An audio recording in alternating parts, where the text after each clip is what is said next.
I want to start this video off by giving you a chance to prepare for what I'm about to say. So go on and take a deep breath and get ready. Everybody you see is not human, not alive, not living. There are some people who are actually dead, not real. John 11:25, Jesus made a statement. He said, "He that believeth in me, though he were dead, yet shall he live." He's talking about actual people who are dead, but through believing in him, you shall live. All right, that's real light. Overlooked, yes, but all right, yeah, you get, okay, let's move on to something else. If you look at Romans 4:17, it says God quickens the dead and calls those things that be not as though they were. We hear that all the time, but look at it, read it slow. God quickens the dead. Once we come in contact with God, he quickens us. We are quickened by the Spirit of God. So what were we before we were quickened? We were dead.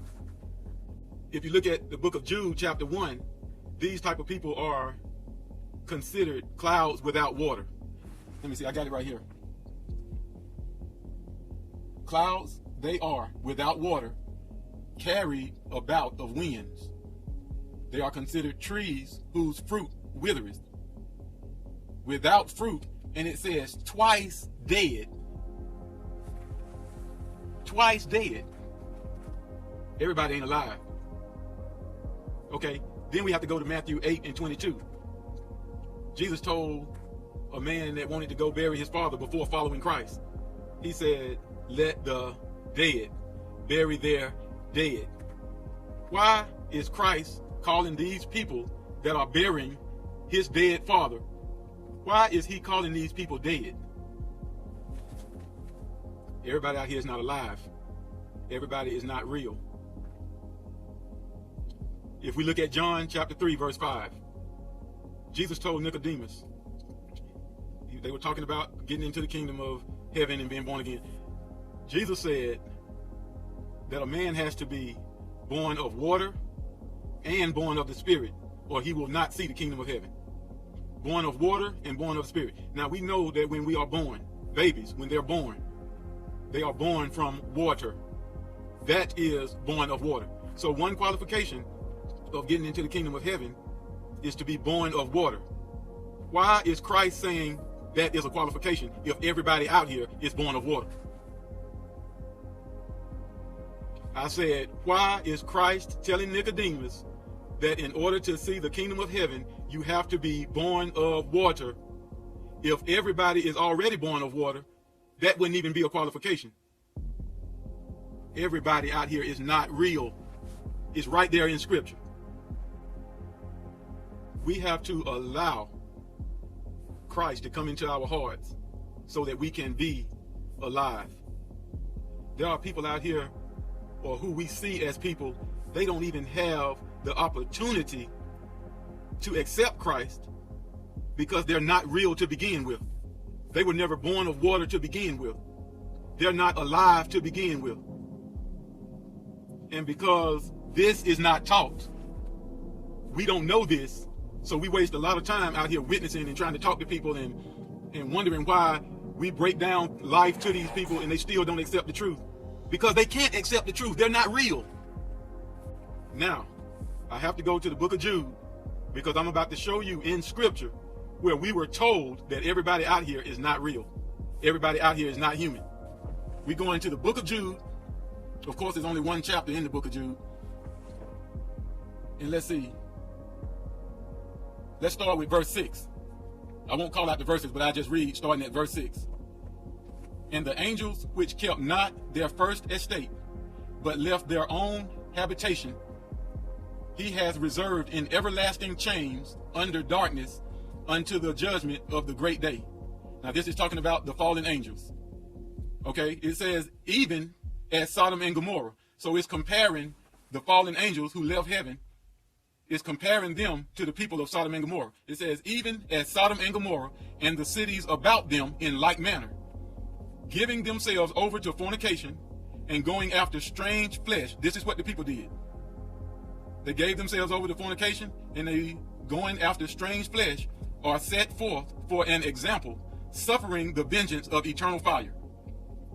It says, likewise, also these filthy dreamers, we are back to verse 6, talking about the fallen angels. These filthy dreamers defile the flesh, they despise dominion, and they speak evil of dignities. Yet, Michael the archangel, when contending with the devil, he disputed about the body of Moses. It's saying Michael the archangel disputed against the devil about the body of Moses, but he did not bring against the devil a railing accusation. He didn't accuse him of nothing, but he said, the Lord rebuked thee. But these, talking about the fallen, they speak evil of those things which they know not. But what they know naturally as brute beasts, talking about the fallen, in those things they corrupt themselves. Woe unto them, for they have gone in the way of Cain, and ran greedily after the error of Balaam for reward, and perished in the gainsaying of Kor. These are spots in your feast of charity when they feast with you. Okay, hold on a minute now. What does this say? We're talking about the fallen. Where are the fallen? They are in your feast of charity when they feast with you. They're out here, feeding themselves without fear. They are right out here with us, communing with us, feasting with us, fellowshipping with us, without fear. Clouds they are, without water, carried about of winds, trees whose fruit wherewith without fruit, withereth without fruit, twice dead, plucked up by the roots, raging waves of the sea, foaming out their own shame, wandering stars, to whom is reserved the blackness of darkness forever.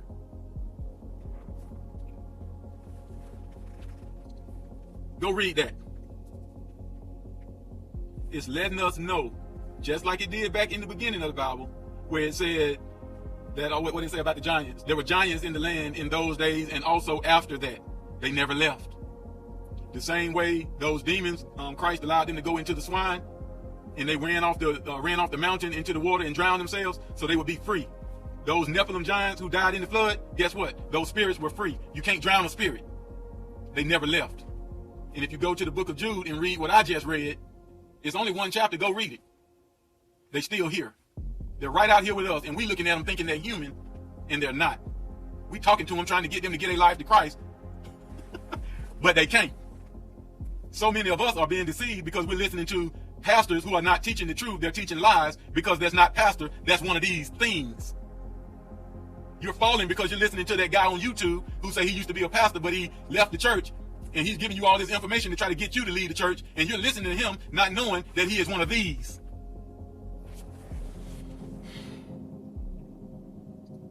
Everybody out here is not human. We better wake up to that truth. Genesis 2:7 says that God breathed the breath of life into Adam, and he became a living soul. The only way to live is through God.